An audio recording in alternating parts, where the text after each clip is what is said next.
Halo semua, nama saya Nicholas Relian.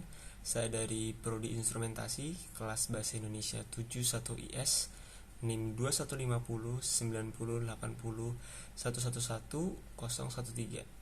Video ini dalam rangka pemenuhan tugas mata kuliah Bahasa Indonesia yang diberikan Bapak Esa Karisma Muhammad Nakti, SS MPD. Kali ini saya ingin mengulas topik yang sudah lama beredar di masyarakat Indonesia, yang masih berkaitan dengan program studi instrumentasi.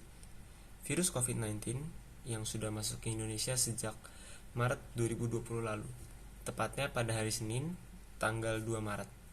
Kepanikan pun terjadi antara masyarakat dan juga pemerintah, yang mana terlebih dahulu beredar bahwasanya masyarakat Indonesia kebal akan virus corona.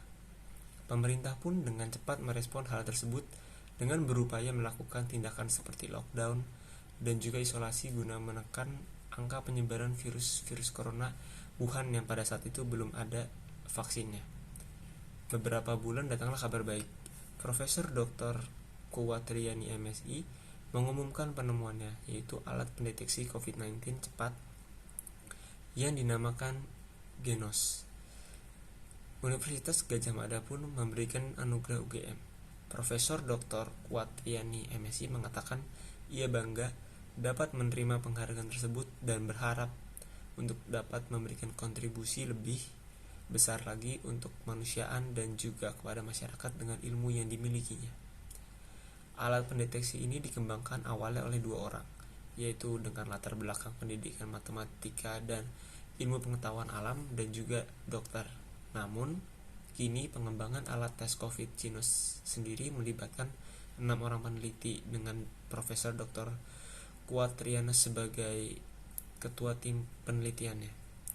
Hingga akhirnya pada tanggal 20 Desember 2020, surat izin edar dari Kementerian Kesehatan pun keluar untuk alat tes COVID Genos ini.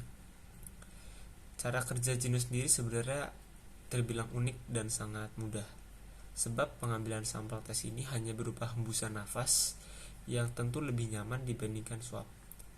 Cara kerja alat tes COVID-19 Genos ini dilakukan dengan mengidentifikasi virus corona, yaitu melalui pendeteksian volatile organic compound atau yang biasa disingkat dengan VOC. Nah, VOC ini terbentuk akibat adanya infeksi COVID-19 yang keluar bersama dengan nafas.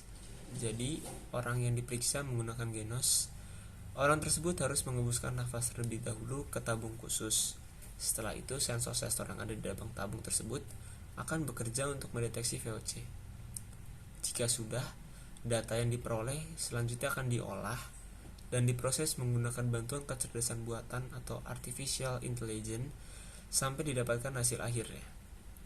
Berdasarkan informasi yang saya dapatkan, dalam waktu kurang lebih 2 menit, Genos sudah dapat mendeteksi apakah seseorang positif terinfeksi virus COVID-19 ataupun tidak.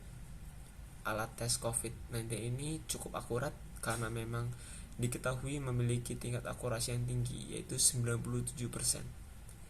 Tingkat akurasi tersebut tentunya didapat setelah Genos melalui uji profiling menggunakan 600 data sampel data valid di Rumah Sakit Bayangkara serta Rumah Sakit Lapangan Khusus COVID-19 di Bambang Lipuro, Yogyakarta.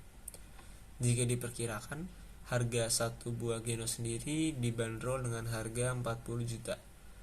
Dengan harga tersebut, kamu sudah bisa melakukan tes COVID-19 dengan Genos yang tidak hanya nyaman, tetapi juga memiliki harga yang cepat dan akurat. Sementara itu, untuk biaya tes deteksi COVID-19 menggunakan Genos terbilang sangat cukup murah, yaitu hanya sekitar 15-25 ribu rupiah. Namun, hingga saat ini, baru 4 stasiun yang menerapkan Genos, diantaranya Stasiun Pasar Senen, Stasiun Gambir, Stasiun Yogyakarta, dan Stasiun Solo Balapan. Untuk biaya pemeriksaannya sendiri, pihak stasiun akan mengenai biaya sebesar 20.000 untuk pada masyarakat setiap kali tes. Perlu diketahui, hasil data Genos sendiri tidak menggantikan keberadaan rapid test, antigen, dan juga PCR.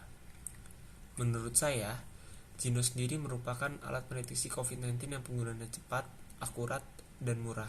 Namun diperlukan lagi penelitian guna mengembangkan Ginos ini, dikarenakan adanya kritik dan masukan mengenai konsep awal menggunakan Ginos yang awalnya hanya diperuntukkan untuk screening COVID-19 di fasilitas kesehatan. Demikian ulasan topik mengenai Ginos. Mohon maaf jika terdapat kesalahan ucapan. Sekian dan terima kasih.